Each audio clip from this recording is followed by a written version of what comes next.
요한계시 14장 오늘 6절부터 끝절에 있는 말씀까지 한 절씩 교독하겠습니다. 요한계시록 14장 6절 제가 먼저 읽겠습니다. 또 보니 다른 천사가 공중에 날아가는데 땅에 거하는 자들 곧 여러 나라와 족속과 방언과 백성에게 전할 영원한 복음을 가졌더라. 그가 큰 음성으로 이르되 하나님을 두려워하며 그의 영광을 받으라. 이는 그의 심판의 시간이 이르렀으니 하늘과 땅과 바다와 물들의 근원을 만드신 이를 경배하라 하더라. 또 다른 천사가 곧 둘째가 그 뒤를 따라 말하되 무너졌도다 다 무너졌도다. 큰 성 바벨론이여 모든 나라를 그 음행으로 인하여 진노의 포도주를 먹이던 자로라 하더라. 또 다른 천사 곧 셋째가 그를 이르러라. 큰 음성으로 이르되 만일 누구든지 짐승과 그의 우상에게 경배하고 이마에나 손에 표를 받으면 그도 하나님의 진노의 포도주를 마시리니 그 진노의 잔에 섞인 것이 없이 분 포도주라. 거룩한 천사들 앞과 어린 양 앞에서 불과 유황으로 고난을 받으리니 그 고난의 용기가 세세토록 올라가리라. 짐승과 그의 우상에게 경배하고 그의 이름표를 받는 자는 누구든지 밤낮 시험을 없이 받으라. 성도들의 인내가 여기 있나니 저희는 하나님의 계명과 예수 믿음을 지키는 자니라. 또 내가 들으니 하늘에서 음성이 나서 이르되 기록하라. 지금 이후로 주 안에서 죽는 자들은 복이다 하시네. 성령이 이르시되 그러하다. 그들이 수고를 치고 쉬니 이는 그들의 행한 일이 따름이라 하시더라. 또 내가 보니 흰 구름이 있고 구름 위에 사람의 아들과 같은 이가 앉았는데 그 머리에는 금멸원이 있고 그 손에는 이한 낫을 가졌더라. 또 다른 천사가 성전으로부터 나와 구름 위에 앉은 이를 향하여 큰 음성으로 외쳐이르되 당신의 낫을 그걸로 거두소서. 땅의 곡식이 다 익어 거둘 때가 이르렀음이니이다 하니 구름 위에 앉으신 이가 낯을 땅에 휘두르며 곡식이 거두어지니라. 또 다른 천사가 하늘에 있는 성전에서 나오는데 역시 예리한 낫을 가졌더라. 또 불을 다스리는 다른 천사가 제단으로부터 나와 이한 낫을 가진 자를 향하여 큰 음성으로 불러 가로되 내 이한 낫을 휘둘러 땅에 포도 송이를 거두라. 그 포도가 익었느니라. 천사가 땅에 이르러 땅의 포도를 거두어 하나님의 진노의 큰 포도주 틀에 던지매 20사람께 성 밖에서 그 틀이 밝히니 틀에서 피가 나서 말굴레까지 닳고 1600가지나 가졌더라. 그렇습니다. 여기 15장 후반부에 보면 15장에 보면 천사가 계속 등장하고 있습니다. 첫 번째 천사부터 여섯 번째 천사까지 계속 천사가 등장하고 있습니다. 둘째 천사, 셋째, 넷째, 다섯. 그 천사들이 하는 역할에 대해서 이야기하고 있습니다. 6절에 보면 다른 천사가 공중에 날아가는데 땅에 거하는 자들 곧 여러 나라와 종족과 방과 백성에게 전할 영원한 복음을 가졌더라. 이 등장하는 첫 번째 천사가 갖고 있는 게 뭐냐면 누구에게 전한다고요? 공중에 날아가는데 땅에 거하는 자들. 그러니까 환난 기간 동안에도 아직도 믿지 아니한 사람들에게 복음을 전하기 위해서 메시지를 전하는데 그 메시지의 내용을 한마디로 말하면 영원한 복음이라 그렇게 말했습니다. 근데 이 영원한 복음이란 말이 문자적으로 말하면 그냥 문자적으로 이야기한다면 어떤 의미냐면 복음의 어떤 효율성, 그렇죠? 복음의 어떤 효율성, 그 효과가 영원하다 하는 의미에서 영원한 복음이라고 표현할 수도 있고 또 아니면 시대와 관계없이 어떤 상황에 관계없이 그러니까 복음에 대해서 성경에 우리가 이미 그 데살로니가 전서에서 봤습니다. 6종류의 복음의 종류가 나와 있는데 여기 영원한 복음과 관계해서 보면 성경에서 천국 복음이나 또 하나님의 복음, 은혜의 복음, 그리고 그리스도의 영광스러운 어떤 복음, 구원의 복음, 그런 표현들이 수식어가 나와 있는데 그 중에 하나가 영원한 복음이라는 말입니다. 그런데 이 영원한 복음이라는 표현은 좀 전에 말씀드린 것처럼 그 효과가 영원하다고 하는 의미에서 영원한 복음이라고 표현하기도 합니다. 문자적인 의미입니다. 문자적. 이제 문맥은 전혀 그렇지 않은데 그걸 조심스럽게 생각해 봅니다. 두 번째는 영원한 복음이라는 어떤 시대와 상관없이 여전히 어떤 특정 시대와 상관없이 복음은 믿음으로 말미암아서 구원받는다고 하는 그런 의미에서 영원한 복음이라 그렇게 말하기도 합니다. 근데 우리가 성경 공부할 때 조심스럽게 접근하는 게 문맥이 대단히 중요하잖아요. 근데 이 영원한 복음에 대해서 언급하면서 뭐라고 이야기하냐면 7절에 보면 그렇게 나와 있습니다. 그러니까 영원한 복음을 갖고 온 천사가 큰 음성으로 가로되 하나님을 두려워하며 그에게 영광을 돌리라. 이는 그의 심판하실 시간이 이르렀음이니 하늘과 땅과 바다와 물들의 근원을 만드신 이를 경배하라. 그러니 하나님을 여기 표현하고 있는 것처럼 뭐라고 하냐면 두려워하고 그 하나님께 경배하라고 이야기했어요. 영원한 복음의 내용이 뭐냐고 하면 이거라고 이야기하죠. 문맥에서 보면 문자적인 의미에서 영원한 복음하고 문맥에서 보는 영원한 복음은 차이가 있잖아요. 그래서 항상 그냥 문자적인 의미에서 복음의 효과가 뭐 영원하다 하는 쪽의 영원한 복음이라든지 시대와 상관없이 계속되는 어느 시대나 그 복음의 기쁜 소식이라고 하는 그런 의미에서 영원한 복음이라는 말보다는 여기서 말하고 있는 문맥을 따라서 생각해 본다면 하나님의 심판의 때가 왔다. 그렇죠? 그래서 하나님의 심판의 때가 왔으니까 이 천사, 첫 번째 천사 하는 말은 뭔가? 하나님을 두려워하고 뭐라고요?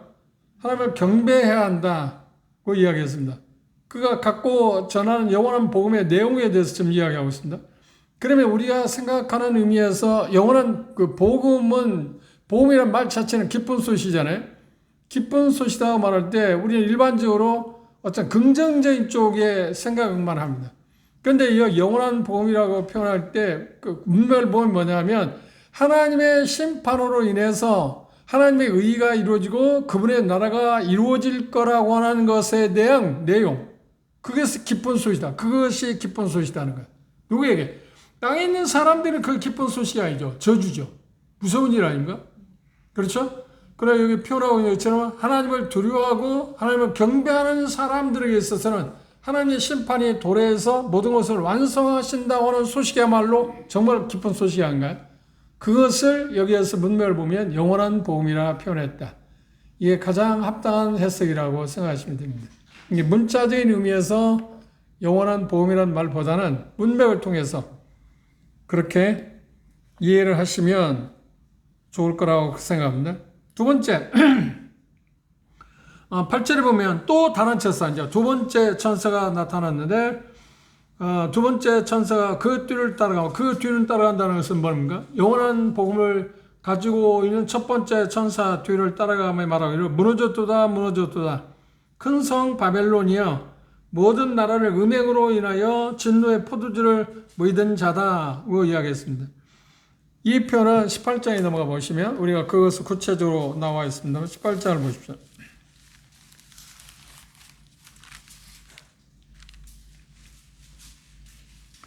18장 1절 이하의 말씀 보시면 이 일 후에 다른 천사가 하늘에서 내려오는 것을 보니 큰 권세를 가졌는데 그의 영광으로 땅이 환하여지더라.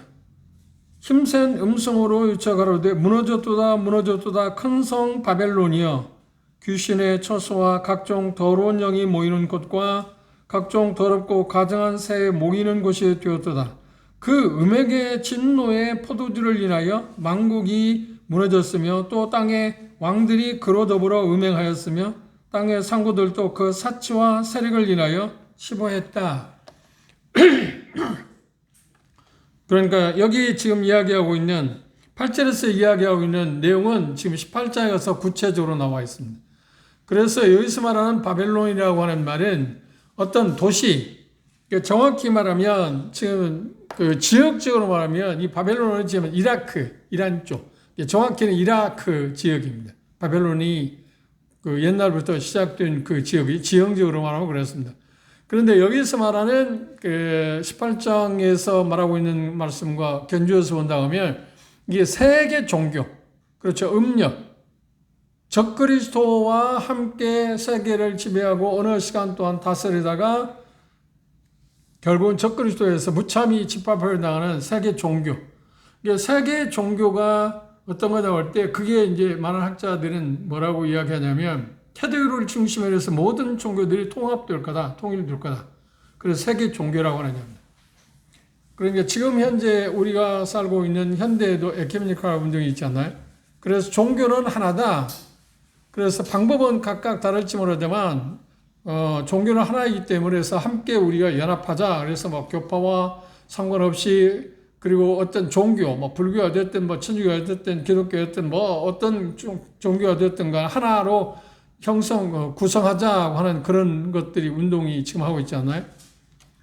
그런데 여기에 나오는 거 보면 그게 더 노골화돼서 그것을 뭐라고 하냐면 세계 적그리스도가 지배하는 세계 정부입니다. 그리고 여기 음료로 표현하고 있는 세계 종교.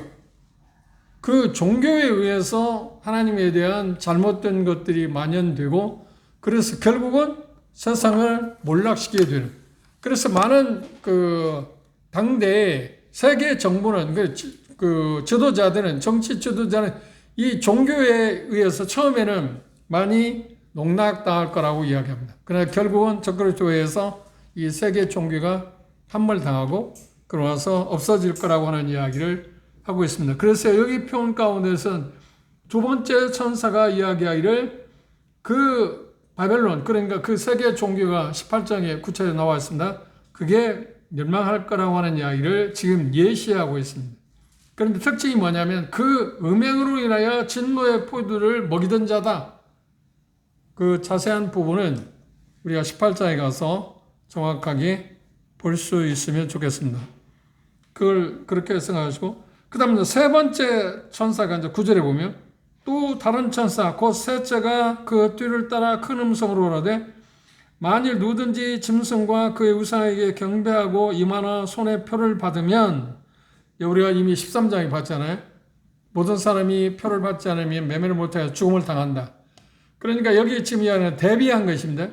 적그리스도에게 경배하지 않고 표를 받지 않은 사람은 뭘 당한다고요? 대다수가 14만 4천 명을 제외하고 소수를 제외하고는 순교를 당한다 그랬습니다. 죽음을 당한다. 그럼 그 표를 받은 사람들 그들은 적그리스도에서 죽음을 안 당하겠죠. 그렇죠. 보호를 받겠죠. 그리고 사단은 적그리스도와 거짓 예언자를 통해서 예수 그리스도께서 이 땅에 오셔서 그분의 나라, 그래 천년 왕국을 세우시는 것에 대해서 계속 반대하고 자기들이 왕국을 세울 거라고 계속 지금 진행하고 있지 않나요? 그런데 결국은 어떻게 하나요? 예수 그리스도의 오심으로 말미암아 그 나라를 멸망시킨다라고 하는 이야기를 지금 이야기하고 있습니다. 그런데 그들이 당하는 것은 뭐냐면 적그리스도에게 협조하지 않고 표를 받지 않고 경배하지 않는 사람은 일시적인 죽음, 육체적인 죽음, 그렇죠. 순교를 당하겠지만 적그리스도에게 동조한 사람들, 다른 사람들, 적그리스도 비롯해서 그들은 어떻게 하나요? 진노의 섞인 것이 없이 부은 포도주라. 그러니까 여기 말하자면 무슨 이야기가 어떤 표현이냐면 뭔가 희석되지 않은 재앙. 그 말은 뭐냐면 하나님의 재앙이 좀 누그러지지 않은 재앙. 그걸 어떻게 표현했냐면 표현 방식이 이렇습니다. 마치 포도주가 뭔가 희석해서 연하게 됐다. 도수가 마이너스 50도인데 물을 섞으면 어떻게 한가요? 30도나 20도가 되지 않나요? 그렇지 않다고 하는 말입니다. 하나님의 심판은 액면대로 조금도 쉽게 말하면 가감되거나 아니면 그것에 그러나 백이라고 하는 것이 하나님의 심판이라면 그 어떤 것을 양보 없이 철저하게 내려질 거다, 심판할 거라고 하는 표현을 이렇게 표현해 섞은 것이 없다고 하는 말은 그런 뜻입니다. 그래서 그들은 어떻게 하나요? 거룩한 천사들 앞과 어린 양 앞에서 불과 유황으로 고난을 받으리니 그렇죠. 그래서 고난을 받는 불과 유황으로 고난 받는 것은 뭔가? 여기 표현하고 그렇죠? 영계 세세토록 올라갈 거다. 다시 말하면 영원토록 고통을 당한다. 그걸 이제 지옥의 심판이라고 이야기하죠. 이게 대비하고 있습니다. 환란 기간 동안에 우리가 이제 13장 초반에 14만 4천 명에 대해 이야기했잖아요. 그런데 그들에 비해서 이들은 그러니까 적그리스도에 협조하지 않은 사람들이 일시적인 죽음을 당하겠지만 적그리스도에 협조한 사람은 어떤가? 여기 표현한 것처럼 영원한 멸망을 돼. 영원한 고통을 당한다. 라고 하는 것을 지금 이야기했습니다. 그리고 다음 세 번째 이제 표현 가운데서 그렇게 말했습니다. 12절 보시면 성도들의 인내가 여기 있나니 저희는 하나님의 계명과 예수 믿음을 지켰다. 이 말하면 그런 상황에서도 그래 다시 이제 적그리스도가 지배하고 있는 세상으로 돌아갑니다. 그런 상황에서도 성도들 인내를 갖고 자기들의 믿음을 계속 유지할 수 있게 되는 것이 뭐냐 하면 자기들이 일시적인 죽음을, 일시적인 고통을 당하긴 하겠지만 영원한 멸망을 받지 않는다고 하는 것을 바라보기 때문에 그들은 이 땅 가운데서 대단히 큰 시련을 겪어도 견뎌낸다, 인내한다 라고 하는 이야기를 하고 있습니다. 이 앞에서 이야기하고 있는 적그리스도를 추종한 사람들이 영원한 멸망을 받는다고 하면 여전히 하나님을 그 당시 환난 기간 동안에 믿음을 고백한 사람들은 인내함으로 자기들의 믿음의 확실성 그걸 증명한다. 그 인내라고 하는 말은 어떤 거냐면 어떤 사람들은 뭐 매매를 못하니 굶주림을 당할 수도 있고 피난을 당할 수도 있고 자기들이 어떤 것을 다 빼앗길 수도 있고 심지어 목숨까지 빼앗기는 경우 있지 않나요? 그럼에도 불구하고 그런 인내에도 불구하고 그런 어려움 가운데서 참아내는 것은 뭘 이야기하냐면 그들이 진정한 믿음을 갖고 있다는 것을 증명하는 거다. 그렇게 함으로 해서 구원받는다는 말이 아닙니다. 그렇죠? 그걸 통해서 뭐라는 거예요? 자기들이 그런 믿음을 지키는 것을 통해서 뭐라는 거예요? 자기들이 확실하게 믿음을 갖고 있는 사람이라고 증명한다. 인내는 바로 그것의 표시다. 확실한 구원을 갖고 있다. 그러니까 천국 복음을 자기들이 진정으로 받아들이는 사람이라는 표시가 뭐냐면 인내하는 것을 통해서 여러 가지 뭐 환난을 당하고 말도 못하는 어려움을 당하지만 심지어 순교를 당하지만 그럼에도 견뎌낼 수 있었던 것은 자기들이 진정한 믿음을 소유하고 있었기 때문이라고 지금 여기서 이야기하고 있습니다. 그리고 대단히 중요한 말씀이 다음 나와 있습니다. 12절에서 13절을 보면 성경의 많은 구절 가운데 가장 놀라운 복이 선언되고 있습니다. 그런데 세상에서는 이걸 복이라고 생각하지 않습니다. 그건 뭐냐면 죽음, 순교, 죽음. 죽음은 어떻게 우리가 지금 은혜 시대에 살고 있습니다만 지금 뭐 우리 상황에서는 지금 어떤 예수 그리스도를 믿는다는 믿음을 갖고 있다는 것 때문에 우리 순교할 수 있는 가능성은 지금 없잖아요. 아직까지는 없잖아요. 물론 세계가 어떻게 변할지 모르고 뭐 공산 이북에서 우리나라 침략에서 어떤 문제가 바뀌지도 않는 한 지금 우리는 종교의 어떤 자유를 누려서 어떤 그런 어려움을 겪지는 않습니다. 그렇죠? 그런 상황이 있지만 그럼에도 불구하고 우리도 여전히 어떻게 죽음을 당할 수밖에 없죠. 예수님 오시지 않으면 그렇죠? 사람마다 각자 죽음을 당할 수 있잖아요. 근데 여기 표현 가운데 뭐라 하면 자금 이유라고 표현했습니다. 그러니까 여기 표현 가운데서 표현을 보시면 내가 들으니 하늘에서 음성이 나서 가로되 하늘에서 음성이 나서 가로되 요한 사도에게 뭐라 하면 기록해라. 하늘에서 음성이 났다면 하나님이 지금 말씀하신다고 하는 말입니다. 하나님께서 요한에게 말하기를 내가 말한 것을 기록해놔라. 특별한 이야기죠 지금. 그렇죠. 천사들이 어떤 것을 전해왔지만 여기 지금 12절에서 13절은 특별한 그 말씀을 하나님께서 지금 요한에게 말씀할 뿐만 아니라 그걸 기록하라고 지금 이야기했어요. 뭘 기록하라고요? 자금 이후로 개정판에 뭐라고 나와요? 지금 이후로. 그러니까 여기 표현한데 그 개혁성의 자금 이후라고 말하고 운문에 보한다고 하면 뭐냐면 예수 그리스도를 믿음으로 말미암아서 죽음을 당한 사람들에 대한 이야기입니다. 물론 여기 본문에서 지금 말하는 문맥은 뭘 이야기인가요? 환난 기간 동안에 순교한 사람들에 대해서 지칭하고 있죠. 그렇죠?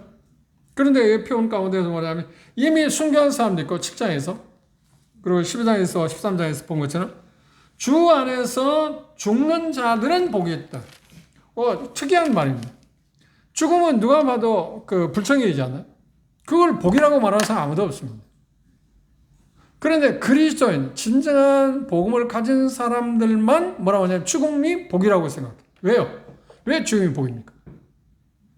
천국에 갈 수 있는 다리를 걷는 거는 천국에 가는 다리에 불과한 것이 죽음이니까. 그렇죠. 그래서 죽음은 복 있는 거다. 그런데 그냥 죽는 게 아니고 어떤 죽음이? 주 안에서 죽는 죽음. 그런데 이제 문맥을 보면 예수 그리스도를 믿는다고 하는 것 때문에, 그래 천국 복음을 받아내는 것 때문에 적그리스도에게 협조하지 않고 그를 경배하고 숭배하지 않았다는 이유 때문에 순교한 수많은 사람들이 있었잖아요. 하는 기간 동안에. 그렇죠? 그리고 지금 우리가 생각한다면 이제 교훈을 받을 수 있는 것은 지금 세상에서 주 안에서 죽은 수많은 사람들 있잖아요. 우리도 주님 더 주시면 그리고 어떻게 됐든 간에 죽을 수밖에 없는 상황이고. 그런데 그들이 복이 있다는 거예요. 그들이 복이 있다는데 왜 그들이 복이 있다고 했을까요? 그런데 이게 대단히 중요한 선언이라고 그랬습니다. 결실록에 여러 개의 복이 나와 있는데, 그런데 어째서 이 죽은 사람들이 복이 있다고 말씀했을까요? 문맥에 그 답을 하고 있습니다.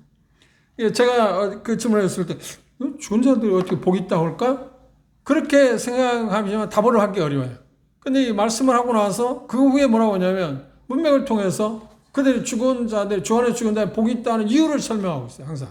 항상 그걸 생각하시면 돼요. 그렇죠? 어떤 질문을 하면 그 전후 문맥을 이렇게 생각해 보시면 거기에 하나님께서 답을 하고 계시다고 하는 것을 우리는 알 수 있습니다. 이해할 수 있습니다. 그런데 이 말씀에 잘 보시면 하늘에서 제시하는 세상은 이중적인 의미가 있습니다. 그런데 그 말은 뭐냐면 행복, 그런 게 복이라고 하는 말이 주 안에서 죽은 자들이 복이 있다고 말했는데 복이 이중적인 의미가 있다는 거예요. 왜 복이 있냐? 죽은 자들이 왜 복이 있냐? 주 안에서 죽은 자들입니다. 그냥 죽으면 멸망입니다.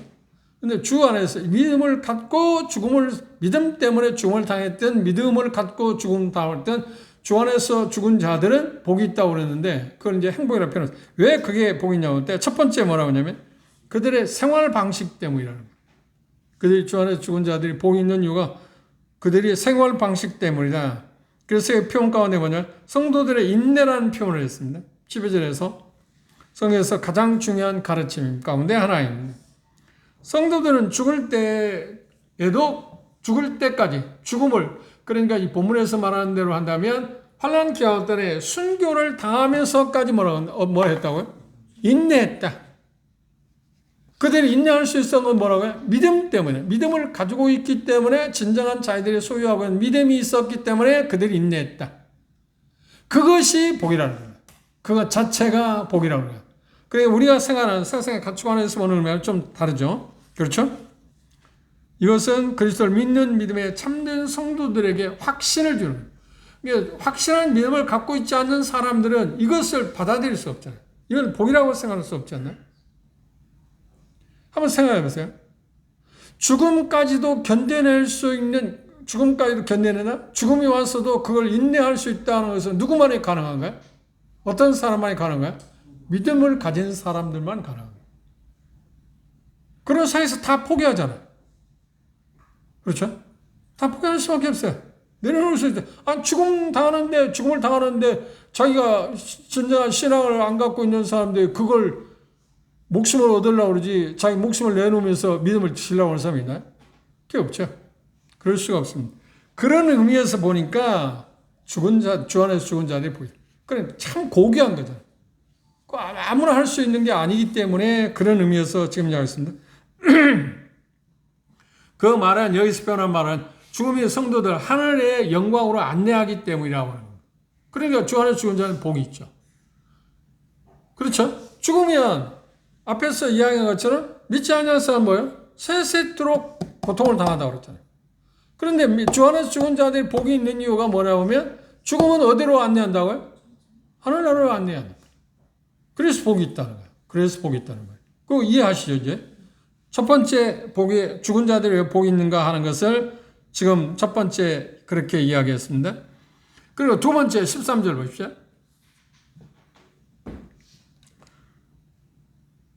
주 안에서 죽은 자들이 복이 있다 하시면 성령이 가르치되 그러하다. 성령이 가르치되 그러하다는 말은 성령님도 하나님께서 그렇게 말씀하시는 것에 대해서 뭐라고 하냐면 주 안에서 죽은 자가 복이 있다고 요한사도에 기록하라고 하는 말씀을 들을 때 성령님도 정말 그건 맞는 말입니다. 옳소. 아멘. 지금 그 동의한다고 하는 표현입니다. 누구도? 성령님도. 그들의 두 번째 죽은 자들, 주 안에 죽은 자들이 복 있는 이유가 그들의 죽은 방식 때문에 그렇습니다. 환란기 성도들은 인내하면서 살다가 약속을 간직한데 죽음을 당할 것입니다. 이미 죽은 사람도 있고요. 순교 수없이 순교했잖아요. 그런데 이 소식은 어디에서 오는 거라고요? 하늘에서 왔다. 하늘에서 들리는 소리. 누구에게? 요한 사도. 그냥 소식만 전한 게 아니라 요한에게 그걸 기록하라고 했어요. 특별히 기록하라는 말이 강조라고 했어요. 그렇죠? 그냥 들려줘라, 말해라 라고 하는 게 아니라 그걸 기록해 놓으라. 문자화한다. 어떤 그런 게 다짐한다, 더 확실하다 하는 것을 기록한다는 의미로 지금 이야기하고 있습니다. 두 번째가 주 안에서 죽은 자들이 복이 있는 이유가 뭐냐면 그들에 대해서 주 안에 죽은 자들이 복이 있다고 하나님이 말씀하셨기 때문에. 하나님이 말씀하셨다는 말은 뭔가요? 그보다 더 가치 있는 일이 없잖아요. 세상에서 누가 이건 이 사람은 이렇다, 저 사람은 저렇다 이렇게 평가하는 거, 그 평가 기준은 누구에 의해서 잡아두는 거예요? 예를 들어서 세상에서 이 사람은 영웅이야. 뭐 지난주에 이때 이제 이야기했습니다. 트럼프가 꿈꾸는 게 하나 있다고 하잖아요. 지금 하나 모자란 게 하나 있다고요. 뭘 채우고 싶다고요? 노벨 평화상. 그게 세상적으로는 대단히 영예로운 거잖아요. 그죠? 네덜란드에서 노벨 위해서 그걸 확정합니다. 몇 년 하나씩. 그 대단히 영예스러운 거야. 이제 김대중 대통령이 우리나라에서 이제 그걸 받았긴 했는데. 그렇죠? 그런데 노벨위원회에서 세계적으로 가장 권위 있는 상이라고 하는 그 노벨위원회에서 이 사람의 평화상으로 지정했을 때 대단한 영광이잖아요. 그런데 이 사람은 주 안에 죽은 자는 복이 있다는 것을 누가 지금 선언하는 거예요? 그러니까 이보다 더 행복한 게 어디 있어요? 그런 의미에서. 하나님이 인정한다. 그리고 성령님도 동의했잖아요. 그래 얼마나 놀라운 일입니까? 지금 이 메시지를 전할 때 이 일을 당하고 있는 그 환난 기간 동안에 믿음을 갖게 되는 사람들에 대해서 어떻게 할까요? 지금 격려는 그보다 격려. 내가 이 죽음을 당할 때 왜 이렇게 고통을 당하지? 지금 우리로 말하면 왜 우리가 믿음을 갖고 있는데 고통을 당하지, 여러 시련을 겪지? 그런 것과 지금 견주어 볼 때야. 하나님께서 그것이 복이 있다고 말씀하셨기 때문에 복이 있는 거라고 받아들인다. 그보다 큰 위로가 없잖아요. 그렇죠? 세 번째. 주 안에서 죽은 자들이 복이 있다고 하는 말은 왜 그렇습니까? 여기 표현 가운데 뭐라고 그러냐 보십시오. 그 다음 말씀을 보시면 그러다 저희 수고를 그치게 될 거다. 수고를 그친다는 무슨 말입니까? 이제 그 당시 환난 기간 동안에 수많은 어려움을 겪잖아요. 가난, 굶주림, 위협, 항상 불안, 상상할 수 없는 수많은 것들이 지금 예수를 믿는다고 하는 천국복을 받았다는 이유 때문에 지금 현실적으로 자기가 당하고 있잖아요. 그리고 하루가, 그러니까 그런 표현을, 예레미야 기자는 그런 표현을. 아침이 되면 뭐라고요? 언제 저녁이 올까? 저녁이 되면 언제 아침이 올까? 그게 삶이라는 거야. 그만큼 지금 적에 의해서 언제 죽을지 모르는 다급한 심정으로 살아가고 있어. 지금 환난 기간 동안 그러잖아요. 그런 상황이 있고 상상할 수 없는 어려움을 겪고 있는데 주 안에 죽은 자들이 복이 있다고 할 때 뭐라고 하냐면 그게 너희들이 이제 그 모든 것을 쉬게 된다. 이제 멈춘다. 그러니까 세계상에 우리로 말하면 우리가 이제 교훈을 받는 이건 적용 대상은 우리는 아닙니다. 그냥 교훈을 받는다면 우리가 이 세상을 떠나게 된다고 할 때 뭘 이야기하는 거야? 우리가 어떻게 됐든 간에 아름답게 살았든 어떤 힘들게 살았든 좀 편하게 살았든 간에 그래도 이 세상 고통인 거 아니에요? 죽음을 당할 때 주님이 우리를 데려갈 때 어때요? 그것에 쉬니까 쉼을 누린다고 하니까 그 쉼을 누리는 단 자체가 뭘 하는 거예요? 이 쉼이라는 단어는 대단히 중요한 단어입니다. 안식. 그렇죠. 안식. 그래서 믿는 자들에게 주어진 특권이 뭐냐면 안식이 있다는 거예요. 죽음에 이 안식이 있다. 진정한 안식이 있다는 거예요. 그래서 주님은 하나님은 여기 요한에게 말하기를 주 안에 죽은 자들이 복이 있다고 표현할 때 그들이 쉼이 따르기 때문에 안식이 오기 때문이라고 지금 이야기하고 있습니다. 그래서 수고라는 말은 어려운 것, 지치게 하는 일. 환난 기간 동안에 그들이 얼마나 우리가 상상도 못할 일입니다. 고통, 슬픔, 위험함, 항상 어떤 가난, 추방, 쫓기는 거, 피난 가는 거, 숨는 거, 생각해봐요. 정신이 얼마나 힘들겠습니까? 그리고 육체적으로 지금 먹고 사는 데 문제가 있잖아요. 그런 데서 쉴 수 있게 된다고 하는 건 얼마나 다행스럽습니까? 근데 그건 비근한 예가 아니지만, 일반 자살하는 사람 있잖아요. 자살하는 사람은 왜 자살한가요? 공통점이 있답니다. 자살의 공통점은 뭐냐면 더 이상 희망이 없으니까. 예, 더 이상 희망이 없으니까. 그런데 이건 여기 성경에서 말하는 주 안에 죽은 자는 복이 있다고 하는 것은 그걸 지금 이야기하는 거예요. 왠지 모든 것에서 편안을 누릴 수 있게, 안식할 수 있기 때문에 주 안에 죽은 자들이 복이 있다고 지금 이야기했어요. 그 다음 네 번째가 뭐냐면 자기 행실이 따른다고 그랬습니다. 그 말씀을 13절 후반절에 보시면 이런 저희의 행한 일이 따릅니다. 저희의 행한 일이 따른다는 말은 뭔가요? 그들이 세상의 믿음을 갖고 산 사람에 대해서 살아간 삶에 대해서 보상하시겠다는 말이에요. 저희 행한 일이 따른다는 보상에 대해서 말합니다. 그 보상 가운데 가장 큰 보상이 어딘가요? 이제 주님의 영광에 이르는 것입니다. 주님의 영광에 이르는 것입니다. 근데 현실적으로 보면 세상에서 뭐 그런 이야기를 합니다. 뭐니 해도 이 땅에서 소똥이 굴러도 이 땅이 좋다고 하긴 하는데 그건 세상 사람들이고 우리가 이 부분을 기억하는 주 안에 죽은 자들이 얼마나 복이 있는가 네 가지로 이야기했습니다. 그걸 우리 마음 가운데 생각하고 그래서 제가 언급한 것처럼 이 말씀은 성경의 여러 말씀들 가운데 참 중요한 메시지입니다. 참 중요한. 하나님이 직접 요한에게 기록해라고 했어요. 그 다음 네 번째. 이제 마지막 심판에 대해서 지금 이야기하고 있습니다. 14장 14절에서 16절에 보면 뭐냐면 곡물수확. 그리고 다음에는 뭘 이야기하고 있냐면 포도수확이 있습니다. 17절에서 20절은 포도수확. 그러니까 수확은 수확인데 처음에는 일종의 밀이나 보리, 그 다음에 그쪽에 보면, 그렇죠? 이스라엘 쪽에 보면 밀보리, 벼가 없으니까. 우리 쪽은 벼농사 뭐라 하지? 곡물 수확에 대한 이야기고, 그 다음 포도 수확에 대한 이야기입니다. 그럼 14절, 16절 보시면, 또 내가 보니 흰 구름이 있고 구름 위에 사람의 아들과 같은 이가 앉았는데 사람의 아들과 같은 분이 예수님이에요.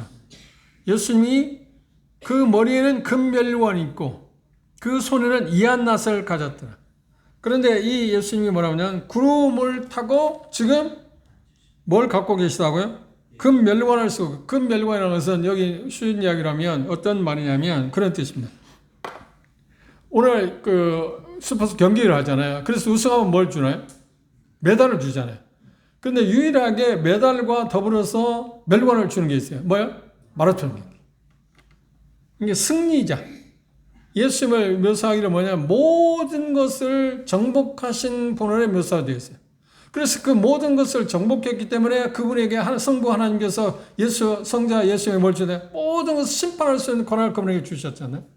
인자됨을 인해서, 특별히 인자됨을 인해서 성육신하고 십자가에 돌아가신 것의 결과로 해서 하나님 주신 가장 큰 위대한 권세가 뭐냐면 그분이 모든 세상을 심판하는 권세가 있습니다. 그분에 대해서 지금 묘사하고 있습니다. 예수님이. 그런데 그분이 어떤 모습을 하고 있냐면 이렇게 말했습니다. 큰 음성으로 가로되 내 낫을 휘둘러 거두라. 거둘 때가 이르러 땅의 곡식이 다 익었다 하니까 구름 위에 앉으신 이가 낫을 땅에 휘두르매 곡식이 거두어졌다. 곡식의 수확은 누가 하는가요? 그분이 직접 낫을 휘둘러서 곡식을 수확합니다. 그런데 여러분들이 어떤 문화나 그런 걸 봐서 알지 모르지만 이스라엘 쪽에 낫은 우리가 사용하는 낫하고 달라요. 어떻게 자루가 길어가지고 낫 자체도 길게 되어 있습니다. 그래서 잡고 이렇게 하게 되어 있어요. 그런데 이한 낫이나 잘 들은 낫. 그렇죠. 그 풀을 대기만 잘라지는 거. 무딘 낫이 아니고 이한 낫이야. 그러니까 심판하는데 전혀 어려움이 없다고 하는 그 표. 하나도 걸림없이 다 거둬낼 수 있다는 그런 의미에서 이한낫이라 표현했어요. 그런데 여기 표현 가운데 어떤 묘사를 하냐면 지금 농경사회에 대해서 표현을 했습니다. 내 낫을 휘둘러 거두라. 거둘 때가 이르러 땅의 곡식이 뭐냐? 다 익었다. 다 익었다고 하는 말은 여기 익었다고 하는 말은 포도가 익었다고 하는 말하고 좀 다른 표현입니다. 다 익었다는 말은 고신하다고 하는 말을 여러분 들어봤나요? 못 들어봤어요? 그 말은 뭐냐면 우리나라로 말하면 농사를 하는데 벼농사를 하는데 그 수확할 때 적기가 있어요. 대개 저 농사 지어서 하는데 다 익어서 수확하지 않고 뭐냐면 한 거의 80% 90% 익으면 수확하게 됐어요. 그런데 다 익으면 어떻게 하냐면 오히려 고신해져 가지고 그 소출이 떨어져. 그런데 간혹 농부들이 여러분들이 이제 올해 지금은 기계로 수확하기 때문에 그런 일이 별로 없지만 저는 이제 손수 낫으로 수확할 때는 어떤 경우에 너무 늦어버려가지고 그냥 다 익은 것이 거꾸로 져 있어요. 목이 다 쏘여졌어요. 그러니까 뭐 쓸모가 없게 됐죠. 지금 그 상태를 지금 이야기해요. 그걸 뭐라고 하냐, 우리 말로 이제 고신하다 하는 표현을 해요.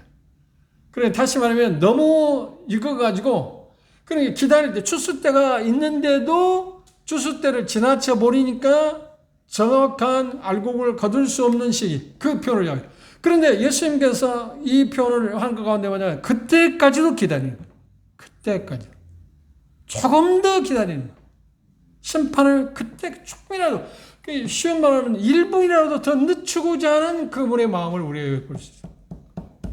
그걸 거두십니다. 그걸 거둔다는 말은 뭐예요? 심판한다는 얘기죠. 철저하게 그분이 심판.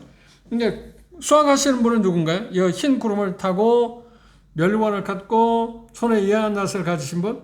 예수님입니다. 그분이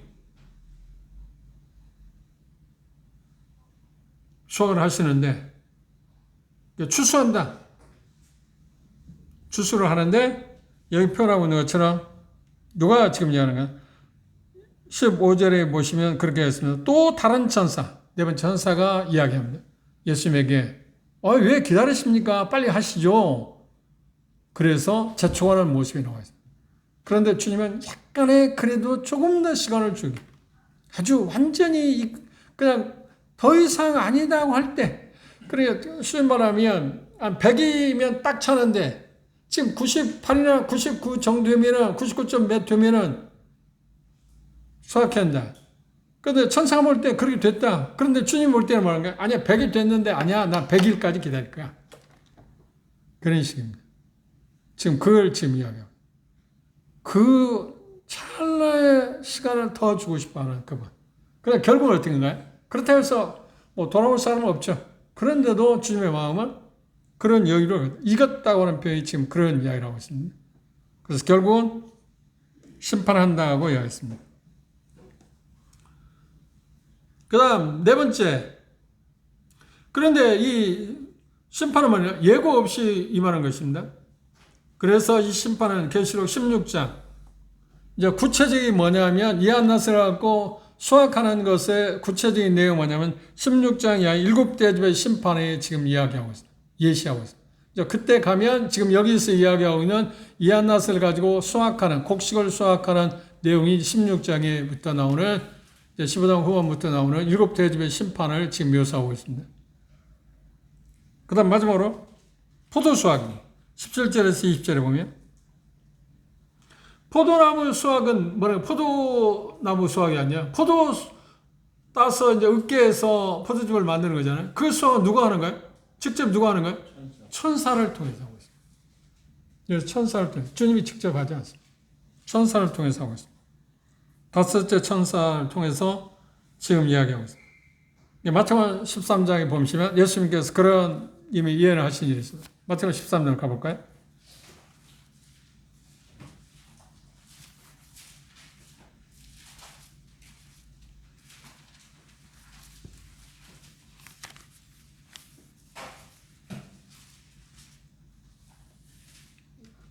(39절입니다) 마태복음 13장 39절을 보시면 함께 읽어봅시다. 시작.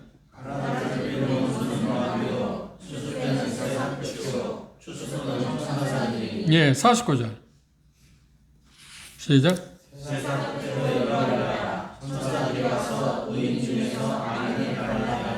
계속. 예, 천사들을 통해서 예수님께서는 심판하신다. 수확은, 그러니까 곡물 수확은 그분이 직접 하시고, 포도 수확은 천사들을 통해서 하신다. 그런데 포도 수확에 대해서 이야기할 때 뭐냐면, 익었다. 여기는 이제 수확의 절정기가 이르렀다고 하는 이야기입니다. 여섯째 천사가 등장하였습니다. 처음에 모두에서 말씀드린 것처럼 13장에는 천사가 몇 명 드러난다고요? 6명의 천사, 다른 천사, 네 번째, 다섯 번째, 여섯 번째 천사가 지금 이야기하기를 제단으로부터 나와서 18절 보십시오. 17절. 또 다른 천사가 하늘에 있는 성전에서 나오는데 또한 이한낫을 가졌더라. 예수님이 아닙니다. 그 곡물 수확은 예수님이 직접 이한낫을 갖고 계시는데 포도주 수확은 천사가, 다섯 번째 천사, 다른 천사라고 했어요. 그런데 이 천사의 특징이 뭐냐면 다른 천사가 제다름으로부터 나왔다. 제다는 뭘 지금 이야기하는 거예요? 7장에서 우리가 이미 공부한 것처럼 순교자들이 뭘 이야기하는 거예요? 우리의 원한을 갚아달라고 했죠. 성도의 기도라고 이야기했습니다. 제단. 그것의 기도의 응답으로 지금 이 세상을 심판하는 모습도 여기에 지금 암시하고 있습니다. 그래서 뭐라고 이야기하는 거예요? 내 이한낫을 휘둘러 땅에 포도 승인을 거두라. 그 포도가 익었다. 다 이제 때가 다 되었다고 이야기를 하고 있습니다. 그러니까 제단에 나온다는 성도들의 어떤 기도가 응답되었다는 것을 우리가 생각할 수 있습니다. 마음가운데.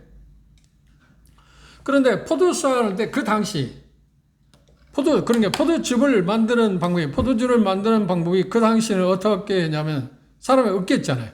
그죠? 지금 뭐 기계로 해서 껍질도 하나도 없이 다 분쇄하고 우리가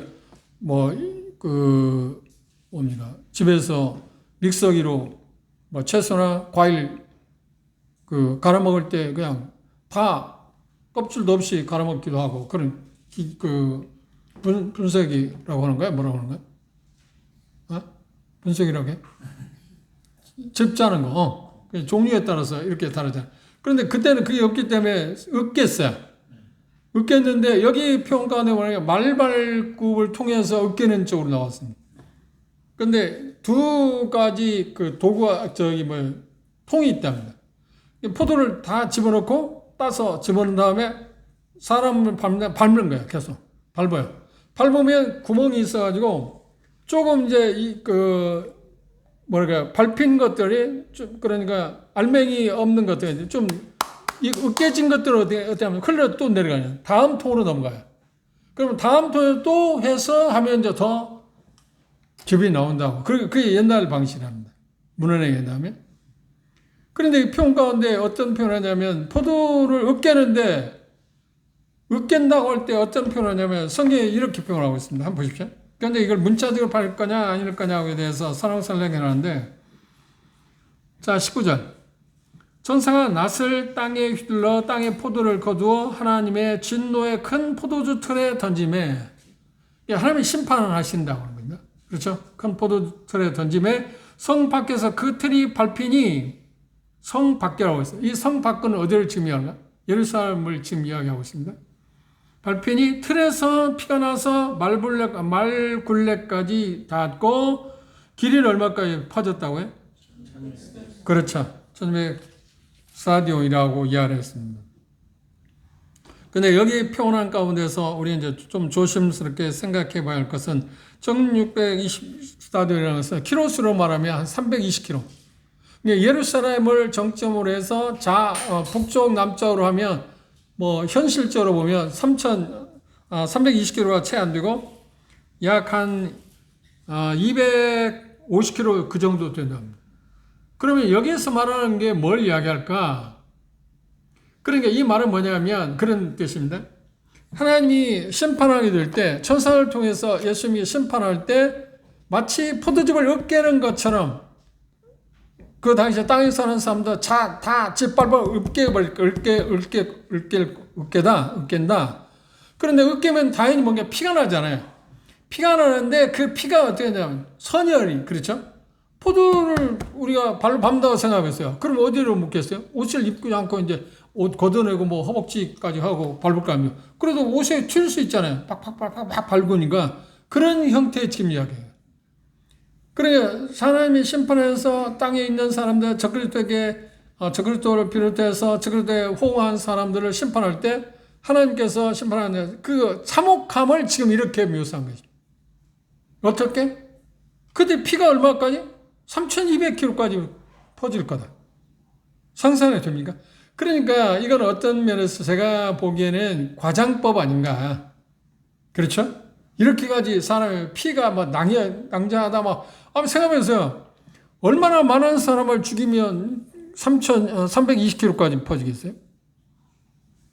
그래서 과장법일 거라고 생각. 그런 어떤 분들은 이걸 문자적으로 그 당시 살아있는 사람이 죽음을 당하게 될 때 그 길이는 그럴 수 있을 겁니다. 그렇죠. 320km까지 갈 수 있을지 모릅니다. 그런데 이 말굴레까지 온다고 해서 높이가 생각보다 높잖아요. 피바다라고 하는 말 우리말을 쓰잖아요.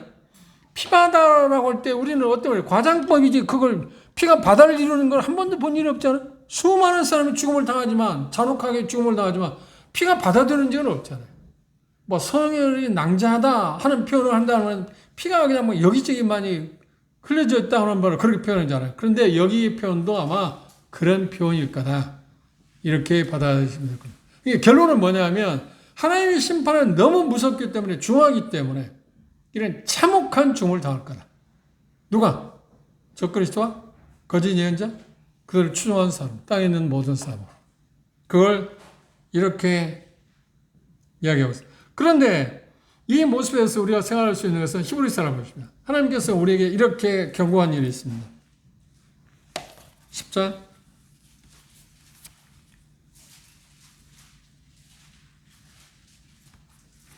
31절입니다.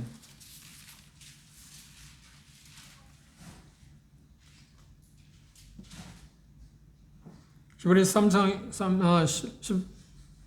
31절 읽어봅시다. 시작. 살아계신 하나님의 손에 빠져 들어가는 것이 지금 그걸 이야기해요. 얼마나 무서운 일인가.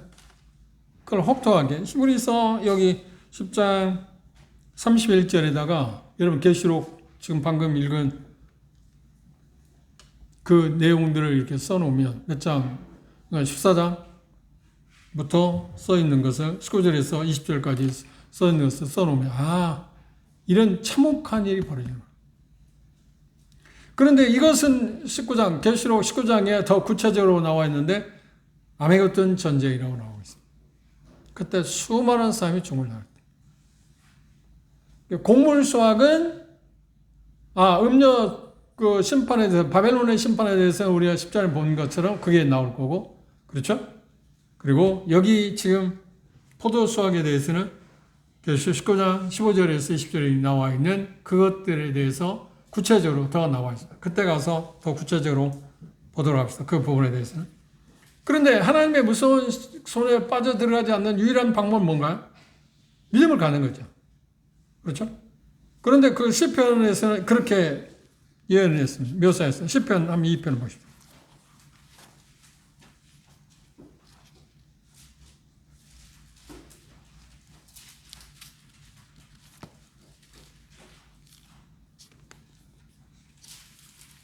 (12절입니다)